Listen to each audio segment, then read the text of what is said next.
नमस्ते।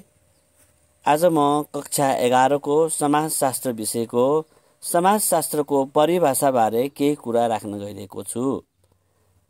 प्रश्न यस प्रकार छ, समाजशास्त्रको परिभाषा दिनुहोस्। समाजशास्त्रको ऐतिहासिक विकासक्रमबारे व्याख्या गर्नुहोस्। मानिसहरूको उत्तर यस प्रकार छ, मानिसहरूको अन्तर्क्रिया र अन्तर्सम्बन्धका आधारमा निर्मित सञ्जाललाई समाज भनिन्छ।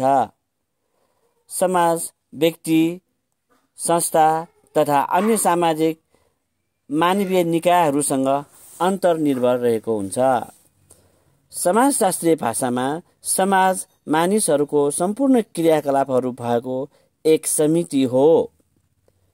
यो समाजको अध्ययन गर्ने विज्ञानलाई समाजशास्त्र भनिन्छ। समाजको उत्पत्ति मानव जातिको विकासको एक ऐतिहासिक अवस्था हो, जसले मानिसलाई अरू प्राणीहरूबाट पृथक देखाउन मद्दत पुर्याउँछ। अरस्टोले भने चाहिँ मानिस सामाजिक प्राणी भएको कारण समाज विकास सँगसँगै मानिसले विभिन्न कला, साहित्य, धर्म, मूल्य, मान्यता, नियम, कानुन, आचरण आदिको निर्माण गरिरहेको हुन्छ। ज्ञानका विभिन्न विधाहरूको विकासको व्यवस्थित अध्ययनको आवश्यकता महसुस गरी सन् 1849 मा फ्रान्सका विद्वान अगस्ट कोस्टेले समाजशास्त्रको विकास गरेका थिए।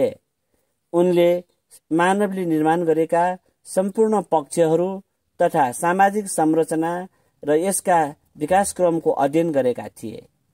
तसर्थ समाजको आर्थिक, शैक्षिक र मनोवैज्ञानिक व्यवहार लगायत सम्पूर्ण पक्षको अध्ययन गर्ने विज्ञान नै समाजशास्त्र हो।